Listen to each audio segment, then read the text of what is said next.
I want to talk about a song that is being promoted by the leaders of the ANC, the African National Congress in South Africa.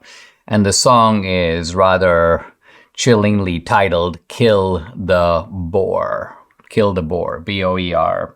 Now, the Boers are the Dutch settlers who, well over a century ago, in fact, more like a century and a half to 2 centuries ago, did a migration from Holland to South Africa.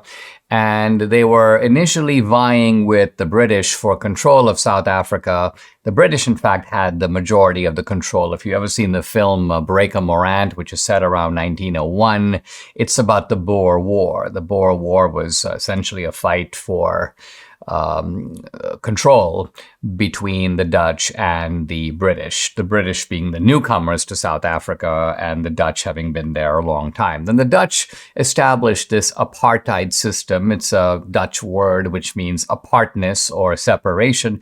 Essentially, it was South Africa's own version of segregation.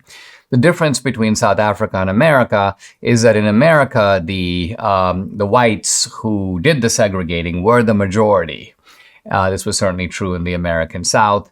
But in South Africa, the opposite. The whites who did the segregating were the minority. And this is where, in a sense, things were always ripe for a revolution, an overthrow of apartheid. Now, fortunately, the overthrow of apartheid, when it came, was peaceful. And it was led by one Nelson Mandela. And Mandela was basically a guy who believed in reconciliation. He believed that, look, this is a prosperous society set up by the whites, but it's prosperous only for the whites. It needs to be prosperous for everybody. And so Mandela's goals were, to that degree, noble, I suppose you'd say. However, here's the problem. Mandela was a socialist. And being a socialist, he had no idea how to create that prosperity, how to keep it going, so that you could then extend it to everybody else. And so what happened is South Africa essentially has been subsisting on the wealth created by the whites. And not to mention the fact that South Africa is also mineral rich. It's got access to diamonds and other precious stones. And so you do have the diamond wealth of South Africa, but the politics of South Africa ever since the end of apartheid in the 1990s have become increasingly volatile. Basically, the blacks have turned against the whites. And so you've had, over many years, incidents of escalating attacks on white farmers, attacks on white citizens, and even the liberal whites have become, by liberal whites, I mean, these are the whites who fought for the overthrow of apartheid. They believed in the multiracial society, and now they're realizing that the blacks, or at least the leadership of the African National Congress, which has essentially run South Africa all the way back for the past 30 years, they don't really believe in it anymore.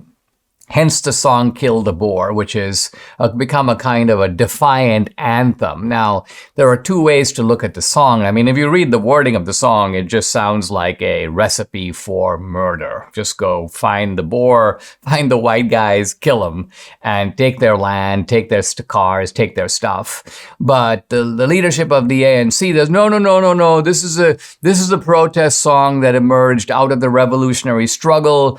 And it cannot be read literally. We're not calling for, at one point, one of the leaders of the African National Congress was asked, are you calling for the Boer to be killed? Are you calling for the extermination of the white man? He goes, well, we're not calling for the extermination of whites just yet. I mean, that alone kind of gets your attention because it obviously carries the implication, well, we could do that in the future. We're not there yet. We might be just at the confiscation stage. I mean, think about it. This is sort of like, asking Hitler circa 1936 or 1937, are you calling for a Holocaust? Oh, no, we're not calling for a Holocaust yet. I mean, at this point, we're just we have the Nuremberg laws. We're working on basically getting them to wear the Star of David. We segregate them. We're trying to burn their shops, but we're not really for gas chambers just yet. So now, what makes this whole thing, I think, so disturbing is that South Africa is a kind of nation where the whites have become pariahs, not just in the country, but in the world. Think about it. Who's speaking up for them? Where are the articles talking about their plight?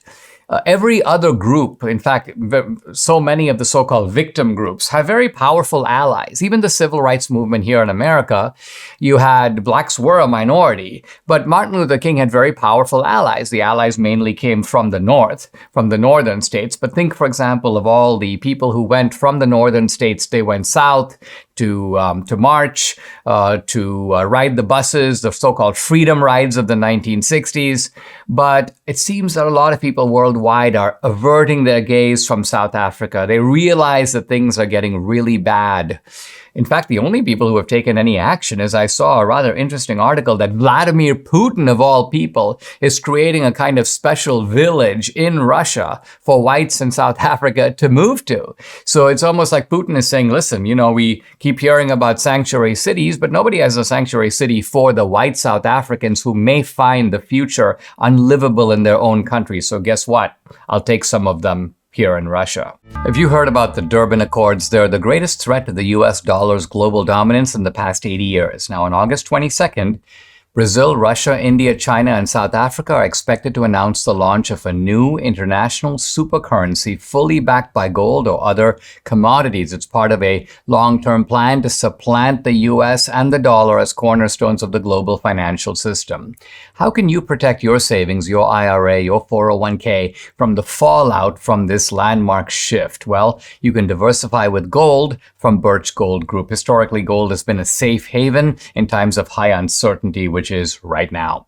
Get a free information kit on gold IRAs. Decide for yourself if a tax-sheltered retirement account backed by physical precious metals is right for you. Text the word Dinesh to 989898. There's a monumental shift happening among nations that control 1/3 of the world's GDP. It starts August 22nd, so protect your retirement savings. Get started by texting Dinesh to the number 989898 and claim your free information kit on gold from Birch Gold.